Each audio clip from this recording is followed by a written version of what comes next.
With the year 2020 drawing to a close, one of the events that is likely to remain fresh in the minds of many Nigerians is the hashtag #EndSARS protest. According to many observers, it was a watershed in the history of the civil rights movement in not just Nigeria, but one that also resonated loudly in the international community. Well, joining us now to look back at this profound series of events is Dr. Uzor Ngoladi, a writer, activist and publisher, as well as convener, Unemployed People of Nigeria.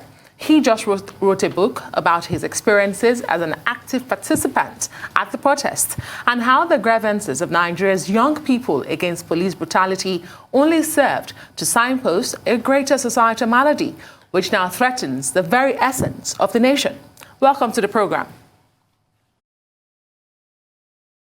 Thank you very much.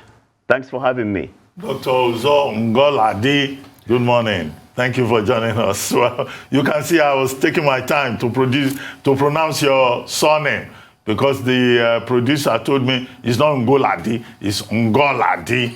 You know, I hope I got it right. Ngoladi. Ngoladi. So I got it right. You well, did. Thank you for joining us. Well, you've written this book on #EndSARS, on police brutality. And many people have been asking. I mean, you produced the book within a month.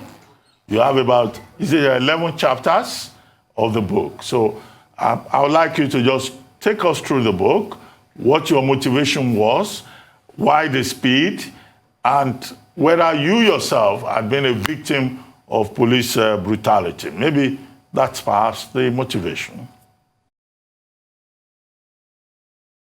Oh, thank you very much. I appreciate this platform. I wrote the book, #EndSARS, War Against Impunity, because I wanted to document history. I wanted people to understand what happened in October 2020. I wanted to document the events that took place before, during, and after the #EndSARS protests. Because we have other historical issues that are not documented anywhere, just like the about women's riots. So because I was on the streets, I took part in the protests about 4 times in Lagos.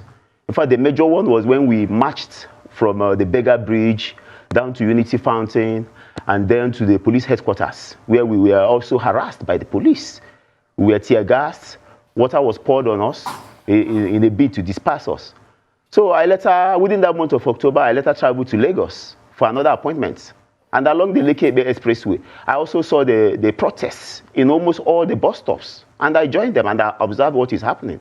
So, first of all, I wrote this book as an eyewitness and as a participant.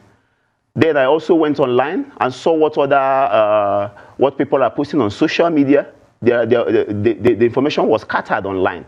So I had to piece them together in order to produce this book. I also researched on what the media reported, especially Arise TV, that stood with young people in Nigeria during that period. Then I also researched on other countries. I was shocked that about 20 countries had the #EndSARS protest solidarity march. Our Nigerians in the diaspora, even international celebrities like Beyonce, Rihanna, Cardi B, Didi, all of them, they added their voice. Tyler Perry, they added their voice. So it became a global brand. And there are many things I didn't know about the hashtag #EndSARS before now. When I did the research, I realized that Sega Links, that Segun Awosanya, was the first person to use that hashtag #EndSARS.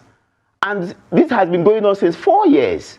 And he was calling on the federal governments and the authorities involved, the police authorities, to stop police brutality and extortion and other impunity we see in the society today against the young people. And they didn't listen. So the protests portrayed the government as insensitive to the needs of young people in Nigeria. It portrayed them as people who don't care. They are not alive to their duty. They just ignored it until the issue escalated and skyrocketed from the social media to the streets. And even Nigerian, I give kudos to Nigerian musicians, to influencers, to actors. All of them came out and said that this thing must stop. We need to stop it. So Hashtag NSAS protest represented the impunity that we have suffered in this country. And let me tell you again that it also reflected the colossal level of unemployment in Nigeria.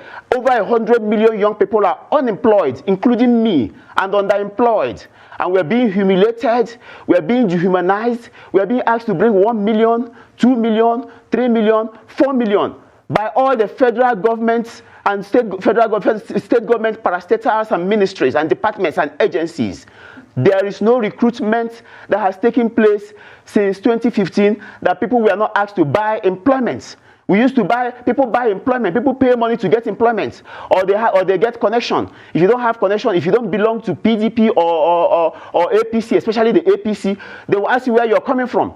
If you don't have any contacts, don't even bother to apply. They will just trash your CV, and that is very wrong. Is this the kind of country is this the kind of civil service that Ahmadu Bello, Awolowo, and Azikiwe left behind for us? No. Recruitment should be transparent. Recruitment, they should provide a level playing field. The federal government especially should be an equal opportunity employer. For instance, how can you employ Buhari's daughter because she's just Buhari's daughter? If you do that, that means you have denied over 100 million people who are unemployed the chances of getting to that position. Okay, that is Dr. one. Number two, you have employed somebody who is not competent enough to be in that position. Because once the person come there through connection or paid for it, the person will not take it serious. Okay. And there will be a spiral effect. And the rot will continue. Dr. Ngoladi, all right. If you let me, one can feel your pain and frustration, and quite the compilation you did on the book. I got the e-copy yesterday. But I want to talk about the opening. The book opens with a tense moment, an encounter you had with the men of the Nigerian army. And you described the men of the Nigerian military and the Nigerian army as the most brutal military in the world. I wonder if that's a fair and widely accepted characterization of the Nigerian army. And why is the military-civilian relationship in Nigeria still very hostile? Well, I will tell you something. The military in Nigeria, I'll give it up to them that the insurgency has overwhelmed them. We can see it. Of recent, there's the Kankara boys who were kidnapped. So I think the way they share information is not very effective. Then when it comes to brutalization, we are scared of the military men. If we see any man on uniform, we are very scared because once the army say, come here, you come. They say, lie down, you lie. You lie down. They say, do front job, you do front job. They begin to beat you. They begin to flog you with koboko. That is what we see. Every military man in Nigeria, any army man on uniform, symbolizes brutality and fear. We fear them. For instance, this year, I will tell you this true story. I wrote a memoir for a retired army general. And when I asked him to pay me, he began to threaten me. He began to condemn the work I did for him. Why did you be reading it all through? Why didn't you condemn it? He began to intimidate me. He began to tell me that I wrote nonsense, that he's not going to pay. And I have to follow him up to tell him that right now we are no longer scared. We have found our voice. I expressed myself extensively to him. And at the end of the day, I charged him 2.5 million and he didn't agree to pay it. What did he give me? He gave me a patron 400,000. An army general that is so wealthy with cars scattered in his compound, living in a big mansion. And he wanted to intimidate. He even brought a lawyer. So that's just one instance. So the Nigerian military symbolizes brutality. If I'm passing on the road now and I see an army man, I become very careful. I began to fear.